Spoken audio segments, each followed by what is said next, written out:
सबसे पहले पढ़ाया गया mono halo alkane, geminal di halide और आपका विसिनल डाई हैलाइड। जब हेलो प्यारे बच्चों, वेलकम टू आरजीएस वाला। आरजीएस वाला में आप सभी बच्चों का स्वागत है। हेलो एल्केन चैप्टर का अगला वीडियो आपके सामने है, हेलो एल्केन का वर्गीकरण। हेलो एल्केन के वर्गीकरण में हम कल आपको इसके पहले वाले वीडियो में यह समझाए थे कि हाइड्रोजन परमाणु की संख्या के आधार पर समझाया गया था आपको कि हाइड्रोजन परमाणु की संख्या के आधार पर हाइड्रोजन परमाणु की संख्या के आधार पर आपको पढ़ाया गया। आपको सबसे पहले पढ़ाया गया मोनो हेलो एल्केन। जब हाइड्रोजन एक कार्बन परमाणु जुड़ा होता तो उसे क्या कहा गया था? Mono halo alkene. क्या नाम दिया गया था? Mono halo alkane. Mono halo alkene. उसके बाद आपको पढ़ाया गया था die halo alkane. Di halo alkane. Di halo alkene में आपको बताया गया था जेमिनल डाई हैलाइड और आपका विसिनल डाई हैलाइड। जब पास वाले कार्बन से जब हाइड्रोजन पास वाले कार्बन से जुड़े होते हैं, जब हाइड्रोजन पास वाले कार्बन से जुड़े होते हैं तो उसे क्या कहा जाता है? तो उसे कहा जाता है जेमिनल डाई हैलाइड। क्या कहा जाता है? Geminal di halide. और जब एक ही कार्बन पे दो हाइड्रोजन जुड़े होते हैं, जब एक ही कार्बन पे दो हाइड्रोजन जुड़े होते हैं उसे कहा जाता है जेमिनल डाई हैलाइड। क्या कहा जाता है? Geminal di halide. इसके बाद बताएं कि जब तीन कार्बन परमाणु जुड़े हो, जब अलग अलग कार्बन परमाणु होते हैं और उनसे अलग अलग हाइड्रोजन जुड़े होते हैं तो उन्हें कहा जाता है हेलो एल्केन। और जब तीन से ज्यादा हो जाता है तो उसे कहा जाता है पॉली हेलो एल्केन। क्या कहा जाता है? Poly halo alkane. इस प्रकार से हाइड्रोजन परमाणुओं की संख्या के आधार पर कई प्रकार के होते हैं। मुख्य आपको बता दिया गया मोनो हेलो एल्केन। क्या बताया गया था? Mono halo alkane, di halo alkane और tri halo alkane. Mono halo alkane, di halo alkane और ट्राई हेलो एल्केन। इन सब के अलावा जब इनसे ज्यादा हाइड्रोजन परमाणु जुड़े होते हैं अलग अलग कार्बन से तो उसे क्या कहा जाता है? Poly halo alkane. क्या कहा जाता है? Poly halo alkane. जब तीन से ज्यादा हो जाता है, समूह की संख्या बढ़ती चली जाती है, हम हालांकि उसे टेट्रा, पेंटा, हेक्सा कह सकते हैं, लेकिन हम इतना ज्यादा संख्या में बढ़ाएंगे तो फिर यही पढ़ते रह जाएंगे। इसीलिए नाम दे दिया गया शॉर्टकट में सबको मिलाकर इकट्ठा करके पॉली हेलो एल्केन। क्या दे दिया गया? Poly halo alkane. तो हाइड्रोजन परमाणु की संख्या के आधार पर कल की क्लास में हम इसका अध्ययन कर चुके हैं। आज का वर्गीकरण है CX आबंध की प्रकृति के आधार पर। आज का वर्गीकरण क्या है? CX आबंध की प्रकृति के आधार पर हेलो एल्केन का वर्गीकरण। हेलो एल्केन का वर्गीकरण का टॉपिक आज है CX आबंध की प्रकृति के आधार पर। देख लीजिए यार, देखो भैया, तो जब हाइड्रोजन कार्बन से जुड़ा हो, जब हाइड्रोजन कार्बन से जुड़ा हो और उसका संकरण क्या हो? sp3। जब हाइड्रोजन कार्बन से जुड़ा हो, जब हाइड्रोजन किससे जुड़ा हो? जब हाइड्रोजन कार्बन से जुड़ा हो, हाइड्रोजन X मतलब हो जाता है आपका, हाइड्रोजन कल ही बताए थे, X मतलब हो जाएगा आपका फ्लोरीन, ब्रोमीन, आयोडीन। इनमें से किसी भी हाइड्रोजन का यूज हम कर सकते हैं। तो X का मतलब हो जाता है हाइड्रोजन। जब हाइड्रोजन कार्बन से जुड़ा हो और उस कार्बन का संकरण कितना हो? sp3। तो sp3 संकरण के आधार पे CX आबंध की प्रकृति के आधार पर अगर वर्गीकरण करते हैं तो तीन प्रकार से हो जाता है। हालांकि होता इससे भी ज्यादा है, लेकिन हम मुख्य तीन पढ़ लेते हैं। तो CX आबंध की प्रकृति के आधार पे पहला प्रकार क्या बन जाएगा? sp3। क्या बन जाएगा? sp3 संकरण। क्या बन जाता है? sp3 संकरण। और जिन प्यारे बच्चों को संकरण समझ में बिल्कुल ना आता हो वो इसका बेसिक क्लास देखें। सेकेंड केमिस्ट्री पे जो बेसिक वीडियो बनाया गया है, बेसिक वीडियो में हम संकरण को समझाए हैं। इसके पहले वीडियो पर आप जाकर वहां से इसका बेसिक वीडियो देख लीजिएगा। जब आप बेसिक वीडियो को समझ लोगे वहां से देखकर, तब वहां की क्लासेस जो भी बताई गई हैं संकरण पे आपको पुनः समझ में आ जाएगी, संकरण की प्रॉब्लम खत्म हो जाएगी। संकरण को सही से समझने के लिए इसका बेसिक पढ़ा होना बहुत जरूरी है। और इसको पढ़ने के लिए इसके पहले बेसिक नाम से वीडियो बनाया गया है, बेसिक टू एडवांस लेवल नाम से। आप उसमें जाओगे, 5 से 6 वीडियो हैं, उन 5 से 6 वीडियो को देख लीजिएगा। वहां से संकरण का एक वीडियो बनाया गया है, तो आप संकरण की वीडियो को देख लेना, तब इस वीडियो को देखोगे तो ज्यादा समझ में आ जाएगा। CX आबंध की प्रकृति के आधार पर sp3 संकरण, और जब हाइड्रोजन कार्बन से जुड़ा हो और उसका संकरण क्या हो जाए? sp2। तो sp2 संकरण के आधार पर। फिर अगर जब कोई हाइड्रोजन कार्बन से जुड़ा हो और उसका संकरण क्या हो? sp। तो sp संकरण के आधार पर। अब देखते हैं, इसमें से एक एक का वर्णन करते हैं। अब सबसे पहले हम पढ़ते हैं क्या? sp3 संकरण को। क्या पढ़ते हैं? sp3 संकरण को। इसका आप स्क्रीनशॉट ले लीजिए, फिर हम इसमें कुछ चीजें मिटा देते हैं। काम हो गया? देखो ध्यान से, ऐसे अब हम पढ़ते हैं इसमें से एक वर्गीकरण sp3 संकरण के आधार पर। क्या पढ़ लेते हैं? sp3 संकरण के आधार पर। जब sp3 संकरण के आधार पर पढ़ते हैं तो इसको हम तीन भाग में रख लेते हैं, ए, बी और सी। ए, बी और सी कितने ग्रुप में रख लेते हैं? ए, बी और सी। देखते हैं सबसे पहला sp3 संकरण का सबसे पहला पॉइंट है कि हाइड्रोजन जिस कार्बन से जुड़ा हो, ध्यान से समझना, हाइड्रोजन जिस कार्बन से जुड़ा हो, हाइड्रोजन जिस कार्बन से जुड़ा हो वो कार्बन आगे एक कार्बन से और जुड़ा हो।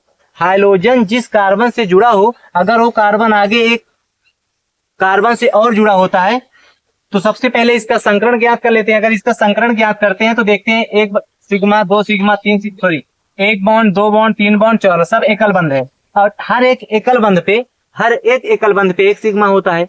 हर एक एकल बंध पे कितने सिग्मा गिना जाता है? एक सिग्मा। इस प्रकार कितने सिग्मा हो गए? एक, दो, तीन और चार। चार सिग्मा पे कौन सा संकरण होता है? sp3। चार संकरण पे कौन सा, चार नंबर पे कौन सा संकरण होता है? sp3। बेसिक में इसको पढ़ाए हैं, बस वहीं से आप समझ लीजिए। अगर चार सिग्मा पे sp3 होता है तो अब आगे देखते हैं।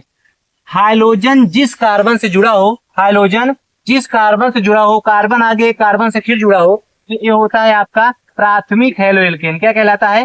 प्राथमिक हेलो एल्केन। क्या कहलाता है बच्चा? प्राथमिक हेलो एल्केन।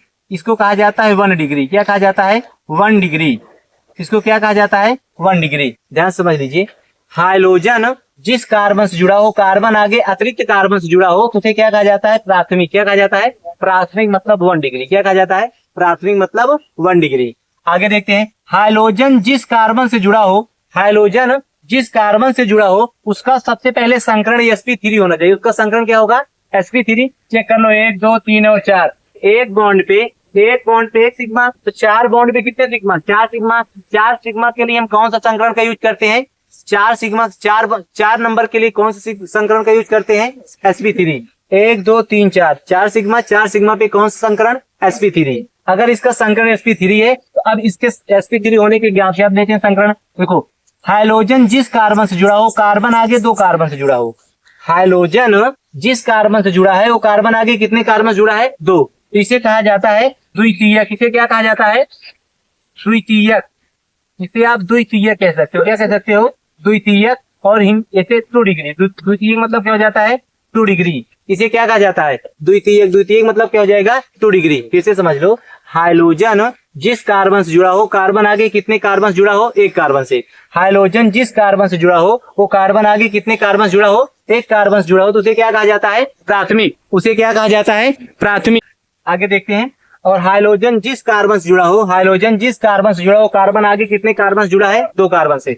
हाइड्रोजन जिस कार्बन से जुड़ा हो वो कार्बन आगे 2 कार्बन जुड़ा हो, तो उसे कहा जाता है द्वितीयक। इसी प्रकार अगला देखते हैं। हाइड्रोजन जिस कार्बन से जुड़ा हो, हाइड्रोजन जिस कार्बन से जुड़ा हो, कार्बन आगे 3 कार्बन जुड़ा हो। हाइड्रोजन जिस कार्बन से जुड़ा हो, कार्बन आगे कितने कार्बन जुड़ा हो? 3 कार्बन जुड़ा हो, तो उसे कहा जाता है तृतीयक। क्या कहा जाता है? तृतीयक।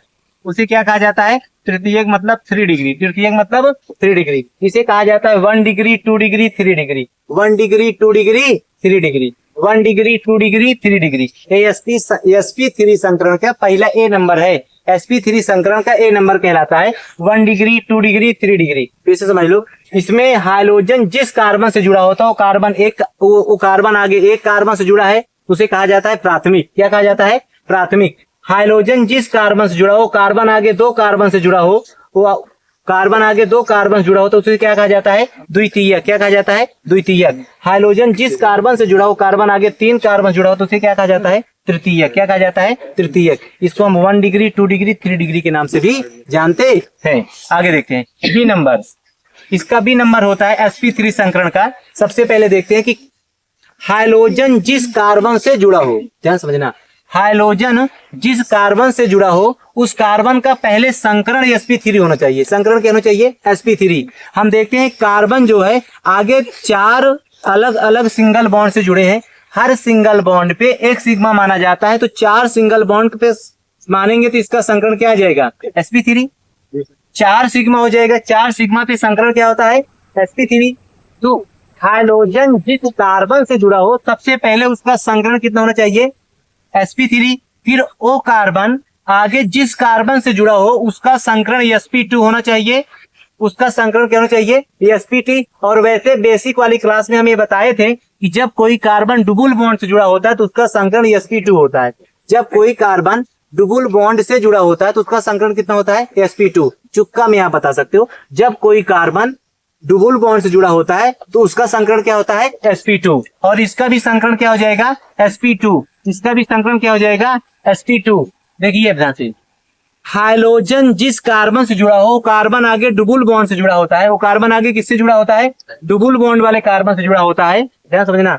तो कार्बन और कार्बन के बीच में कौन सा बंध पाया गया, डबल बॉन्ड। कार्बन और कार्बन के बीच में कौन सा बंध पाया गया, डबल बॉन्ड। और वो कार्बन जिस कार्बन से जुड़ा उसमें क्या जुड़ा हुआ है, हाइड्रोजन। और उसका संकरण क्या है, sp3। उसका संकरण क्या है, sp3। तो ऐसी जटिल संरचना कहलाती है एलेलिक। क्या कहलाती है, एलेलिक। क्या कहलाती है, एलेलिक। ऐसी जटिल संरचना क्या कहलाती है, एलेलिक। ALLYLIC, allylic. क्या कहलाती है, एलेलिक। ऐसी जटिल संरचना क्या कहलाती है, एलेलिक। इसकी परिभाषा क्या बनती है कि हाइड्रोजन जिस कार्बन से जुड़ा है, वो कार्बन आगे जिस कार्बन से जुड़ा हुआ है, वो कार्बन आगे डबल बॉन्ड वाले कार्बन से जुड़ा है। वो कार्बन किससे जुड़ा है, डबल बॉन्ड वाले कार्बन से जुड़ा है। तो ऐसी संरचना जिसकी बनती है उसे क्या कहा जाता है, एलेलिक। यह टॉपिक आपके सिलेबस में नहीं पूछा जाता। आगे जब आप किसी चीज की प्रिपरेशन करेंगे, चाहे जेई की, चाहे नीट की, चाहे अदर किसी भी एग्जाम की, तो उन सब एग्जामों में पूछा जाता है कि एलेलिक क्या होता है।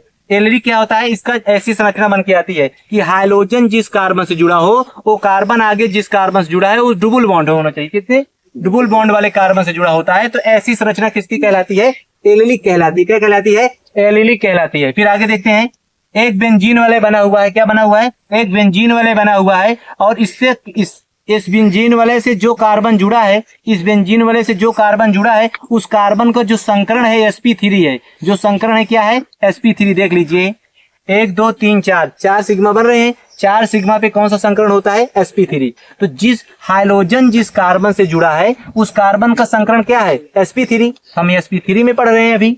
फिर आगे देखते हैं, ओ कार्बन आगे किससे जुड़ा है, बेंजीन से। ओ कार्बन आगे किससे जुड़ा है, बेंजीन से। और जहां वो जुड़ा है वहां पर डबल बॉन्ड है। वहां पर कौन सा बॉन्ड है, डबल बॉन्ड है। और उसका संकरण क्या है, sp2। इसका संकरण क्या है, sp2 है।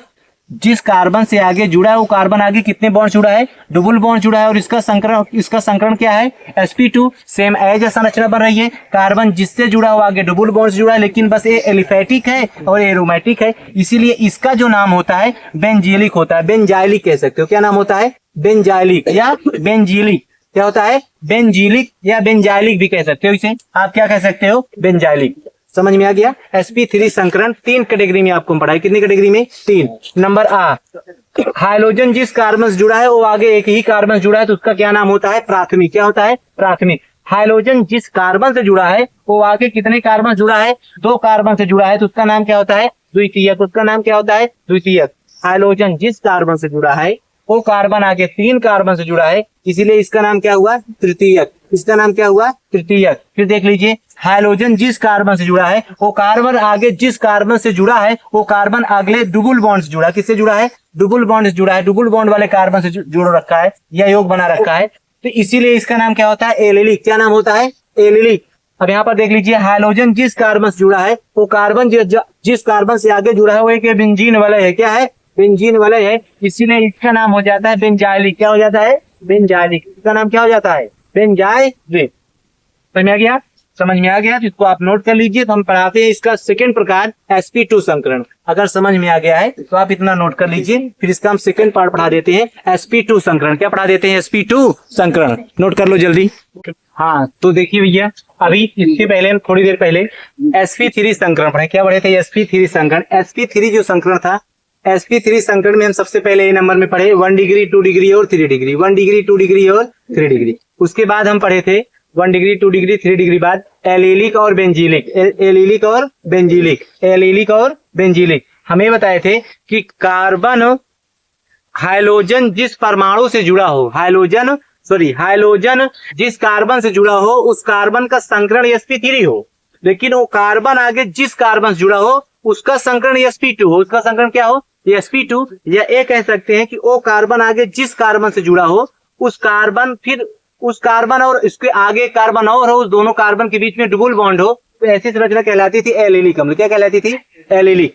और उसके बाद हम एक सेकेंड पढ़े थे, तो उसमें पढ़े थे बेंजीलिक। जब कार्बन से जुड़ा हाइड्रोजन, हाइड्रोजन जिस कार्बन से जुड़ा हो वो कार्बन किससे जुड़ा हो, बेंजीन वाले से जुड़ा हो, तो उसे कहा जाता है बेंजीलिक। क्या कहा जाता है, बेंजीलिक। अब हम पढ़ेंगे CX आबंध की प्रकृति के आधार पर, CX आबंध की प्रकृति के आधार पर, CX आबंध की प्रकृति के आधार पर sp2 संकरण। क्या पढ़ेंगे, sp2 संकरण। अब देखिए sp2 में क्या होता है। sp2 संकरण का सबसे पहला आता है वनाइलिक हैलाइड। क्या आता है, वनाइलिक हैलाइड। हेडिंग आपकी बनती है वनाइलिक हैलाइड। क्या बनती है, वनाइलिक हैलाइड। वनाइलिक हैलाइड की परिभाषा क्या होगी कि हाइड्रोजन जिस कार्बन से जुड़ा हो, ध्यान समझना, हाइड्रोजन जिस कार्बन से जुड़ा हो वो कार्बन का संकरण sp2 हो, उस कार्बन का संकरण क्या हो, sp2 हो। हम चेक करते हैं क्या इसका संकरण sp2 है। Single bond sigma, single bond sigma, double bond पर एक सिग्मा और एक पाई, डबल बॉन्ड पे एक सिग्मा और एक पाई, तो सिग्माओं की संख्या कुल कितनी हो गई, 3। जब 3 सिग्मा होता है तो 3 सिग्मा के लिए संकरण क्या होता है, sp2। 3 संकरण के लिए सिग्मा क्या होता है, sp2। और सबसे बड़ी बात, एक चुक्का वाली बात भी हम आपको बताए थे कि अगर कार्बन डायरेक्ट डबल बॉन्ड से जुड़ा होता है तो उसका संकरण sp2 होता है। अगर कार्बन डायरेक्ट डबल बॉन्ड से जुड़ा होता है तो उसका संकरण कितना होता है, sp2। अगर कोई कार्बन डबल बॉन्ड से जुड़ गया तो उस कार्बन का संकरण क्या होता है, sp2। याद रखना है, चुक्का है हमेशा के लिए फिक्स, कुछ ना गिनने की आवश्यकता है। अगर कार्बन डबल बॉन्ड से डायरेक्ट जुड़ा हो तो उसका उस कार्बन का संकरण क्या हो जाता है, sp2। फिर से कह दे रहे हैं, इस क्लास को पढ़ने के लिए, हाइड्रोजन के CX बंध की प्रकृति के आधार पर वर्णन पढ़ने के लिए आपका संकरण वाला बेसिक वीडियो देखना बहुत ज्यादा जरूरी है। आप उस वहां देखकर संकरण कायदे से समझकर तब इस वीडियो को देखिएगा, आपको एकदम क्लास एकदम मक्खन सी लगेगी, देख लेना। उसके बाद देख लीजिए यहाँ पर हाइड्रोजन जिस कार्बन से जुड़ा है उस कार्बन का संकरण क्या है, sp2। वो कार्बन आगे जिस कार्बन से जुड़ा हो उस भी कार्बन का संकरण क्या होना चाहिए, sp2। लेकिन कार्बन और कार्बन के बीच में हाइड्रोजन जिस कार्बन से जुड़ा है उस कार्बन का संकरण क्या होना चाहिए, sp2। वो कार्बन आगे जिस कार्बन से जुड़ा हो वो कार्बन उसके आगे कार्बन और होना चाहिए। वो दोनों कार्बन आपस में अगर द्विक बंध से जुड़े होते हैं, डबल बॉन्ड से जुड़े होते हैं, तो वह संकरण, अगर डबल बॉन्ड से जुड़े होते हैं तो उसे क्या कहा जाता है, वनाइलिक हाइलाइड। क्या कहा जाता है, वनाइलिक हाइलाइड। समझ लेना कि हाइड्रोजन जिस कार्बन से जुड़ा हो सबसे पहले उसका संकरण कितना होना चाहिए, sp2। और उसके बाद वो कार्बन आगे जिस कार्बन से जुड़ा हो, आगे 2 कार्बन से जुड़े होने चाहिए, दोनों कार्बन के बीच में कौन सा बंध होना चाहिए, द्विक बंध होना चाहिए, डबल बॉन्ड होना चाहिए। तो ऐसी संरचना किसकी कहलाती है, वनाइलिक हाइलाइड। क्या कहलाती है, वनाइलिक हाइलाइड। इसके बाद एक और देख लीजिए, इसका नंबर 2, sp2 का, sp2 संकरण का नंबर 2 पॉइंट क्या है। इसमें होता है कि हाइड्रोजन जिस कार्बन से जुड़ा है, हर बेंजीन के कोने पर एक कार्बन होता है, हाइड्रोजन जिस कार्बन से जुड़ा है इस कार्बन का संकरण क्या है, sp2। इस कार्बन का संकरण क्या है, sp2। और sp2 वाला जो कार्बन है आगे जो बांड से जुड़े हैं उनका भी संकरण कितना है, sp2। इसीलिए इसका नाम होता है एरिल हाइलाइड। क्या होता है, एरिल हाइलाइड। इसीलिए इसका नाम क्या होता है, एरिल हाइलाइड। इसका नाम क्या है, एरिल हाइलाइड। बेंजीन वाले हैं तो इसमें हाइड्रोजन जिस बेंजीन वाले के कार्बन से जुड़ा है उस कार्बन का संकरण क्या है, sp2। वो कार्बन आगे जिस भी कार्बन से जुड़े हैं उन सभी का संकरण क्या है, sp2। इसीलिए इसका नाम क्या है, एरिल हाइलाइड। इसका नाम क्या हो गया, एरिल हाइलाइड। ए एरोमेटिक संरचना है, ए एलिफेटिक संरचना है। अब बात आती है सर जी हम कैसे एलिलिक या बेंजीलिक या वाइनिलिक या आपका एरिल हाइलाइड इन सब की परिभाषा कैसे लिखेंगे। तो जिस प्रकार से हम इनको समझा रहे हैं आप उसी प्रकार से थ्योरी बना के लिख लीजिएगा। फिर से समझा दे रहे हैं, समझ लेना। सबसे पहले हम sp3 संकरण के एलेलिक वाले की परिभाषा बता देते हैं। उसकी परिभाषा होती है कि हाइड्रोजन जिस कार्बन से जुड़ा हो उस कार्बन का संकरण sp3 हो, फिर वो कार्बन आगे जिस कार्बन से जुड़े हो वहां 2 कार्बन होना चाहिए और दोनों कार्बन के बीच में डबल बॉन्ड होना चाहिए, कार्बन और कार्बन द्विबंध से जुड़े होते हैं। तो ऐसी संरचना एलिलिक अम्ल कहलाती है। क्या कहलाती है, एलिलिक कहलाती है। उसके बाद और वही संरचना सेम बेंजीन वाले के साथ घटित होती है तो बेंजीलिक कहलाती है। क्या कहलाती है, बेंजीलिक कहलाती है।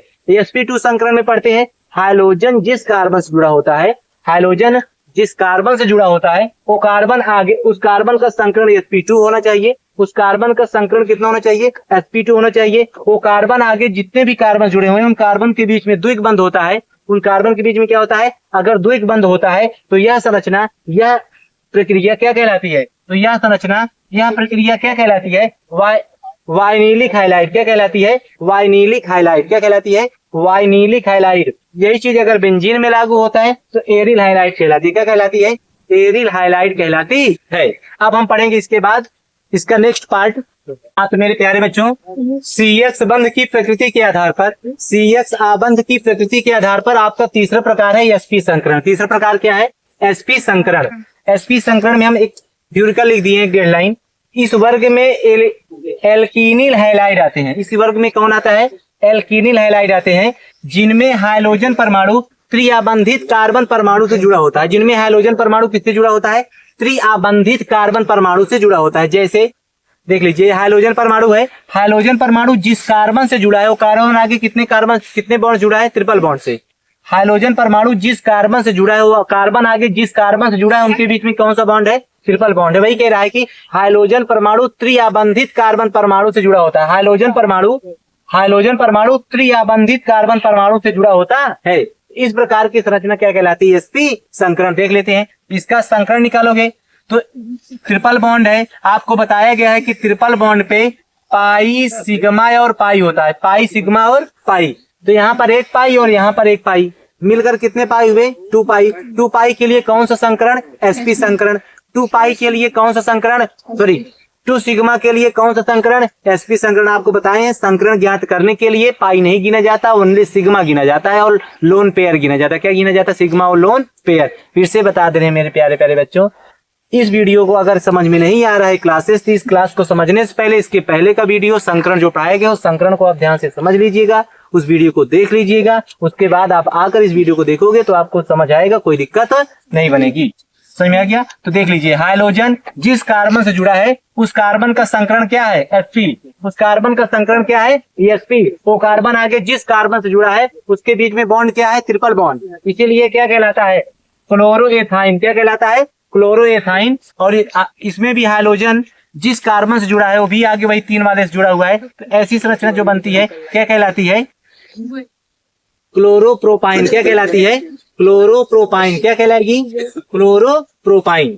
ठीक, कंप्लीट करते हैं। इस प्रकार CX आबंध की प्रकृति के आधार पर, इस प्रकार से CX आबंध की प्रकृति के आधार पर और हाइड्रोजन परमाणुओं की संख्या के आधार पर हम हेलोएल्केन का वर्गीकरण कर दिए। हेलोएल्केन के क्या किए? वर्गीकरण। हेलोएल्केन का वर्गीकरण हम 2 आधार से किए। एक नंबर 1 किए थे आपको हाइड्रोजन परमाणुओं की संख्या के आधार पर, जिनमें हम पढ़े थे मोनोहाइलाइड, मोनोहेलोएल्केन। क्या पढ़े थे? मोनोहेलोएल्केन, डाई हेलोएल्केन और ट्राई हेलोएल्केन और पॉली हेलोएल्केन।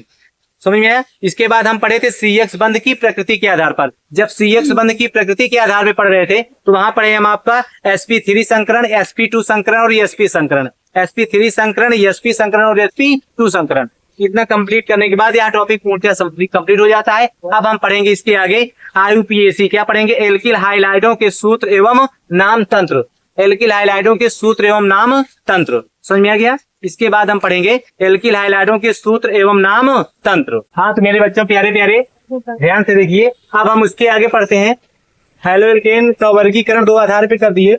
एक आपका हाइड्रोजन परमाणुओं की संख्या के आधार पे और दूसरा का हो गया आपका एल्किल हाइलाइडों के क्या कहते हैं CX आबंध की प्रकृति के आधार पे। अब उसी के आगे हम पढ़ रहे हैं एल्किल हाइलाइडों का नाम तंत्र। वैसे तो एल्किल हाइलाइडों के नाम तंत्र के लिए हमने बेसिक वीडियो बना रखी है।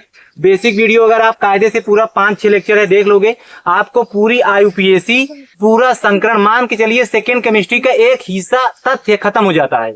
सेकेंड केमिस्ट्री को अगर समझना है खूब बारीकी से अच्छे से, इससे पहले के चैप्टर स्टार्ट होने के पहले के जो 5 से 6 बेसिक क्लासेस हैं, उन बेसिक क्लासेस को खूब अच्छे से देखकर उसे नोट कर लीजिए। वीडियो रोक रोक कर पॉज करके धीरे धीरे खूब अच्छे से नोट करके 1-2 बार वीडियो को देखकर समझ लीजिए। जब वो बेसिक क्लासेस आपको समझ आ जाएंगी ना, उसके बाद जब आप इन क्लासों को देखोगे आपको क्लासेस बहुत एकदम समझ में आएगा ही नहीं कि क्लास में कुछ भरा हुआ है। सब कुछ एकदम खोखला खोखला सा नजर आता है, क्योंकि पूरी IUPAC जो होती है, पूरा जो संकरण वगैरह, पूरा जो बेसिक है, पूरी केमिस्ट्री को खोखला कर रखा है।